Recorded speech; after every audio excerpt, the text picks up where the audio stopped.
আসসালামু আলাইকুম। সংবাদে আপনাদের সবাইকে স্বাগত জানাচ্ছি। আমি ফিরোজ তোহা। শুরুতেই সংবাদ শিরোনাম। বাংলাদেশের সর্বশেষ গুরুত্বপূর্ণ আপডেট সংবাদে আপনাকে স্বাগত। শুরুতেই সংবাদ শিরোনাম, পরে বিস্তারিত।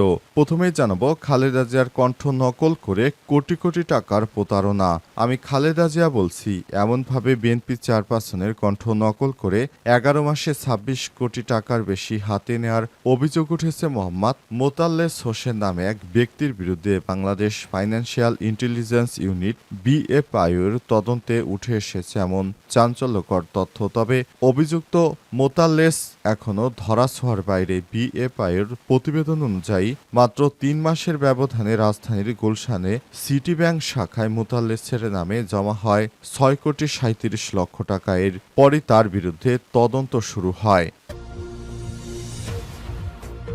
জানাবো, গাজায় দখলদার ইসরায়েলি হামলায় একদিনে নতুন করে 105 জন নিরীহ ফিলিস্তিনি নিহত হয়েছে। ইহুদিবাদী ইসরায়েলিদের হামলায় এখনও থেমে নেই গাজায়। প্রতিদিনই তারা হামলা চালিয়ে যাচ্ছে। মাত্র একদিনের ব্যবধানে নতুন করে আবারও তারা 105 জন নিরীহ ফিলিস্তিনিকে হত্যা করেছে। এরপর জানাবো, ভবিষ্যৎ ফিলিস্তিন রাষ্ট্র ইসরায়েলকে ধ্বংস করার একটি প্ল্যাটফর্ম বললেন নেতানিয়াহু। ইসরায়েলের প্রধানমন্ত্রী বেঞ্জামিন নেতানিয়াহু বলেছেন তিনি ফিলিস্তিনিদের সঙ্গে শান্তি চান, তবে এও বর্ণনা করেছেন ভবিষ্যতে স্বাধীন ফিলিস্তিন রাষ্ট্র ইসরায়েল ধ্বংসের একটি প্ল্যাটফর্ম হবে। এজন্য নিরাপত্তার স্বার্থে সার্বভৌমত্ব ক্ষমতা ইসরায়েলের কাছেই থাকা উচিত। এদিকে বাংলাদেশকে 35% শুল্ক আরোপ করে ড. মোহাম্মদ ইউনূসকে চিঠিতে যে বার্তা দিলেন ডোনাল্ড ট্রাম্প। বাংলাদেশের প্রধান রপ্তানি পণ্য তৈরি পোশাকের অন্যতম বাজার যুক্তরাষ্ট্র। গত এপ্রিলে বাংলাদেশি পণ্যের উপর 37% শুল্ক আরোপ করেছিল যুক্তরাষ্ট্র। তখন আগ্রাসী এই শুল্ক হার কার্যকর করার আগে সময় দেওয়ার জন্য যুক্তরাষ্ট্রের প্রেসিডেন্ট ডোনাল্ড ট্রাম্পকে তিনি চিঠি লিখেছিলেন অন্তর্বর্তীকালীন সরকারের প্রধান উপদেষ্টা অধ্যাপক ড. মোহাম্মদ ইউনূস 3 মাসের সময় চেয়েছিলেন। তবে অবশেষে বাংলাদেশকে 35% শুল্ক আরোপ করে ট্রাম্প একটি চিঠি পাঠিয়েছে। বিষয় গুরুত্বপূর্ণ সংবাদ জানাবো, সঙ্গেই থাকুন। এদিকে ইরানের প্রেসিডেন্টকেও হত্যা করতে চেয়েছিল ইহুদিবাদী ইসরায়েল। ইরানের সঙ্গে যুদ্ধের পর দখলদার ইসরায়েলি বাহিনী ইরানের সেনাবাহিনী প্রধানসহ বিভিন্ন গুরুত্বপূর্ণ ব্যক্তিদের হত্যা করেছে।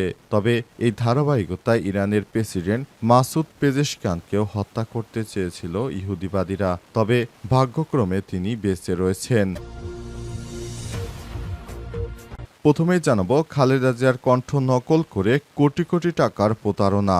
আমি খালেদা জিয়া বলছি, এমনভাবে বিএনপি চেয়ারপারসনের কণ্ঠ নকল করে 11 মাসে 26 কোটি টাকার বেশি হাতে নেওয়ার অভিযোগ উঠেছে মোহাম্মদ মোতাল্লেস হোসেন নামে এক ব্যক্তির বিরুদ্ধে। বাংলাদেশ ফাইন্যান্সিয়াল ইন্টেলিজেন্স ইউনিট বিএফআইর তদন্তে উঠে এসেছে এমন চাঞ্চল্যকর তথ্য। তবে অভিযুক্ত মোতাল্লেস এখনও ধরাছোঁয়ার বাইরে। বিএফআইর প্রতিবেদন অনুযায়ী মাত্র 3 মাসের ব্যবধানে রাজধানীর গুলশানে সিটি ব্যাংক শাখায় মোতাল্লেসের নামে জমা হয় 6 কোটি 37 লক্ষ টাকা। এর পরই তার বিরুদ্ধে তদন্ত শুরু হয়। বিএফআইয়ের প্রতিবেদন অনুযায়ী অনুসন্ধান থেকে দেখা গেছে মোতাল্লেস হোসেন ও তার প্রতিষ্ঠানে নামে থাকা 9টি ব্যাংক হিসাব জব্দ করা হয়েছে। 7টি হিসাব বিশ্লেষণ করে দেখা গেছে মোট 26 কোটি 84 লক্ষ টাকার অস্তিত্ব পাওয়া গেছে। কেবল 3 মাসেই জমা হয়েছে 11 কোটি 11 লক্ষ টাকা। অথচ 2023-24 অর্থ বছরে তার আয়কর রিটার্ন সম্পদের পরিমাণ দেখা হয়েছিল 34 লাখ টাকা। এত অর্থ কিভাবে এলো তার কোনো যৌক্তিক ব্যাখ্যা দিতে পারেননি তিনি। বিএফআইয়ের অনুসন্ধান থেকে জানা গেছে, বিএনপি চেয়ারপারসন খালেদা জিয়ার কণ্ঠ নকল করে মানুষের কাছ থেকে টাকা আদায় করেন মোতাল্লেস ও তার সহযোগীরা। এই অভিনব প্রতারণার মাধ্যমে বিপুল অর্থ জমা হয় বিভিন্ন হিসাবে। তদন্ত শুরু থেকেই তিনি পলাতক রয়েছেন। অভিযুক্ত মোতাল্লেস ঢাকার একটি পোশাক রপ্তানিকারক প্রতিষ্ঠানের পরিচালক। তার পরিবারের ঘনিষ্ঠ সূত্র থেকে জানা গেছে, ব্যাংক হিসাবে নমিন হিসেবে আছেন মোতাল্লেসের ভাই কাজিন পুলিশের অতিরিক্ত ডিআইজি মোহাম্মদ কায়ুমুজ্জামান, যিনি বর্তমানে নৌ পুলিশে কর্মরত।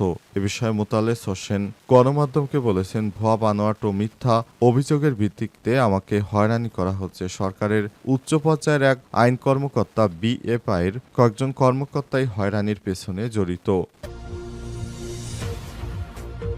গাজায় ইসরায়েলি হামলায় একদিনে ১০৫ জন নিরীহ ফিলিস্তিনি নিহত।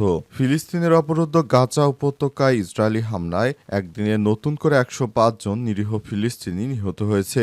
এরই মধ্য দিয়ে ২০২৩ সালের ৭ অক্টোবর থেকে চলা ইসরায়েলি হামলায় নিহতের সংখ্যা ৫৭,৫০০ জন ছাড়িয়ে গেল। এছাড়াও গত ২৪ ঘন্টায় ইসরায়েলি হামলায় আরও ৩ শতাধিক ফিলিস্তিনি আহত হয়েছে। আজ এক প্রতিবেদনে তথ্য জানিয়েছে বার্তা সংস্থা আনাদুলু। আজ এক বিজ্ঞপ্তিতে গাজা স্বাস্থ্য মন্ত্রণালয় জানিয়েছে, গাজা উপত্যকায় ইসরায়েলি হামলায় প্রাণ হারানো ফিলিস্তিনের সংখ্যা ৫৭,৫২৩ জনে পৌঁছেছে। বিবৃতিতে বলা হয়েছে, গত ২৪ ঘন্টায় গাজার বিভিন্ন হাসপাতাল থেকে আরও ১০৫টি মৃতদেহ উদ্ধার করা হয়েছে। আহত হয়েছে অন্তত ৩৫৬ জন। এ নিয়ে ২০২৩ সালের অক্টোবর থেকে শুরু হওয়া ইসরায়েলি আগ্রাসনে মোট আহতের সংখ্যা দাঁড়ালো ১,৩৬,৬১৭ জনে। স্বাস্থ্য মন্ত্রণালয়ের বিবৃতিতে বলা হয়েছে, অনেক মৃতদেহ এখনও ধ্বংসস্তূপের নিচে এবং রাস্তায় পড়ে আছে। উদ্ধারকর্মীরা নিরাপত্তাজনিত কারণে সেখানে পৌঁছাতে পারছে না। এর আগে চলতি বছরের জানুয়ারিতে হজ যুদ্ধবিরতি ও বন্দি বিনিময় চুক্তি ভেঙে দিয়ে গত ১৮ মার্চ থেকে আবারও গাজায় ব্যাপক হামলা শুরু করে ইসরায়েল। এরপর থেকে এই নতুন ধাপে ৬,৯৬৪ জন নিহত এবং ২৪,৫৭৬ জন আহত হয়েছে। ভবিষ্যৎ ফিলিস্তিনি রাষ্ট্র ইসরায়েলকে ধ্বংস করার একটি প্ল্যাটফর্ম হবে বললেন নেতানিয়াহু। ইসরায়েলের প্রধানমন্ত্রী বেঞ্জামিন নেতানিয়াহু বলেছেন, তিনি ফিলিস্তিনিদের সঙ্গে শান্তি চান, তবে এও বর্ণনা করেছেন ভবিষ্যতে স্বাধীন ফিলিস্তিনি রাষ্ট্র ইসরায়েল ধ্বংসের একটি প্ল্যাটফর্ম হবে। এর জন্য নিরাপত্তার স্বার্থে সার্বভৌমত্ব ক্ষমতা ইসরায়েলের কাছেই থাকা উচিত। আজ তিনি এমন মন্তব্য করেছেন খবর রয়টার্সের। হোয়াইট হাউসে মার্কিন প্রেসিডেন্ট ডোনাল্ড ট্রাম্পের সঙ্গে সাক্ষাতের পর নেতানিয়াহু বলেছেন, ২০২৩ সালের ৭ অক্টোবর গাজা উপত্যকা থেকে ইসরায়েলে হামলা চালানো হয়। এই উপত্যকাটি হামাস নিয়ন্ত্রণ করে থেকেই ধারণা করা যায় ফিলিস্তিনিরা রাষ্ট্র পেলে কি করতে পারে। ট্রাম্পকে যখন সাংবাদিকরা জিজ্ঞেস করেছেন দুটি রাষ্ট্র গঠনের সমাধান কিনা, তখন ট্রাম্প বলেন, আমি জানি না। তখন তিনি প্রশ্নটি নেতানিয়াহুর দিকে ঠেলে দেন।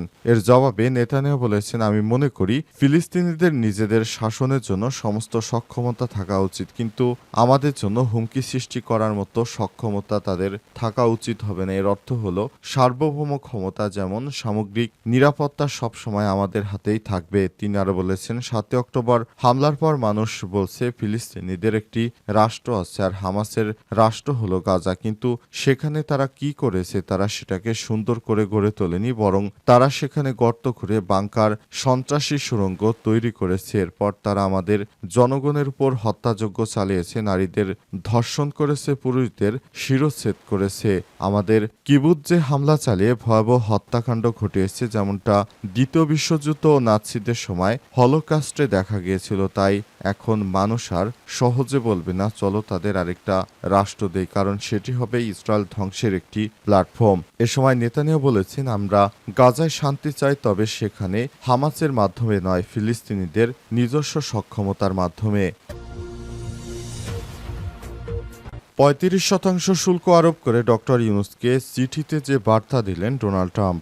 বাংলাদেশের প্রধান রপ্তানি পণ্য তৈরি পোশাকের অন্যতম বাজার যুক্তরাষ্ট্র গত এপ্রিলে বাংলাদেশি পণ্যের উপর ৩৭% শুল্ক আরোপ করেছিল যুক্তরাষ্ট্র। তখন আগ্রা সেই শুল্ক হার কার্যকর করার আগে সময় দেওয়ার জন্য যুক্তরাষ্ট্রের প্রেসিডেন্ট ডোনাল্ড ট্রাম্পকে চিঠি লিখেছেন অন্তর্বর্তীকালীন সরকারের প্রধান উপদেষ্টা অধ্যাপক ডক্টর মোহাম্মদ ইউনূস। এর পরই বাড়তেই শুল্ক কার্যকরের আগে ৩ মাস সময় দিয়েছিলেন ডোনাল্ড ট্রাম্প। সেই সময়ের মধ্যে যুক্তরাষ্ট্রের সঙ্গে দ্বিপক্ষীয় বাণিজ্য ঘাটতি কমানোর লক্ষ্যে পদক্ষেপ নিয়ে দেশটির সঙ্গে চুক্তিতে পৌঁছাতে দেশগুলোর প্রতি আহ্বান জানিয়েছিলেন তিনি। এর মধ্যে শুধু যুক্তরাজ্য ও ভিয়েতনামের সঙ্গে যুক্তরাষ্ট্রের বাণিজ্য চুক্তি হয়েছে। ভারতের সঙ্গে চুক্তির বিষয়টিও কাছাকাছি পৌঁছেছে বলে মার্কিন কর্মকর্তারা জানিয়েছে। ট্রাম্পের ওই ৩ মাসের সময়সীমা শেষ হওয়ার আগ মুহূর্তে সোমবার তা আরও বাড়িয়ে ১ আগস্ট পর্যন্ত করেছেন তিনি। সেই সঙ্গে ১৪টি দেশের সরকার প্রধানদের কাছে এদিন একটি করে চিঠি চিঠি পাঠিয়েছেন ট্রাম্প। তাতে যুক্তরাষ্ট্রের সঙ্গে বাণিজ্য ঘাটতি নিরসনের বিষয় সমাধান না হলে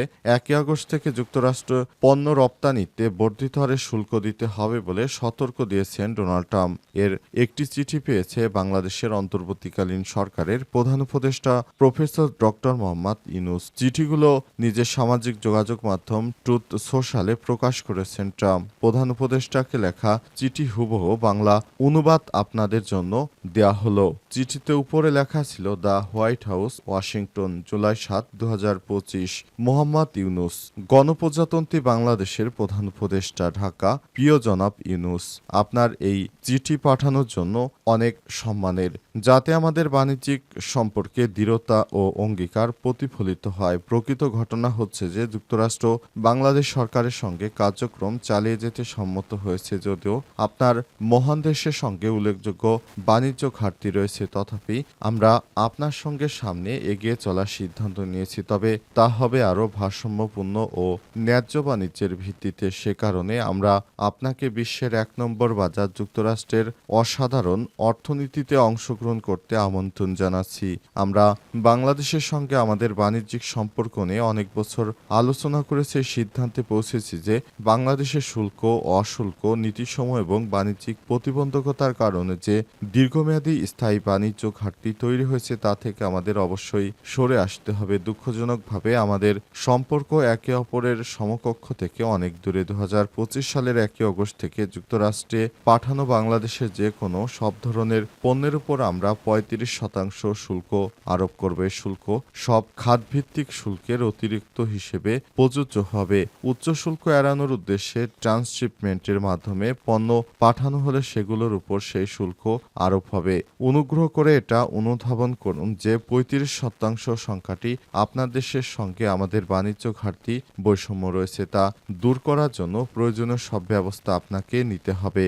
আপনার বাণিজ্যিক অংশীদার হিসেবে আমরা আগামী বছরগুলোতে আপনার সঙ্গে একসঙ্গে কাজ করতে চাই। যদি এখন পর্যন্ত বন্ধ রাখা আপনার বাণিজ্য বাজার যুক্তরাষ্ট্রের জন্য উন্মুক্ত করতে চান এবং শুল্ক অশুল্ক নীতি প্রতিবন্ধকতা দূর করেন, তাহলে আমরা সম্ভবত এই চিঠির কিছু অংশ পুনর্বিবেচনা করতে পারি। এই শুল্ক হার আপনার দেশের সঙ্গে আমাদের সম্পর্কের উপর ভিত্তি বাড়ানো বা কমাতে হতে পারে।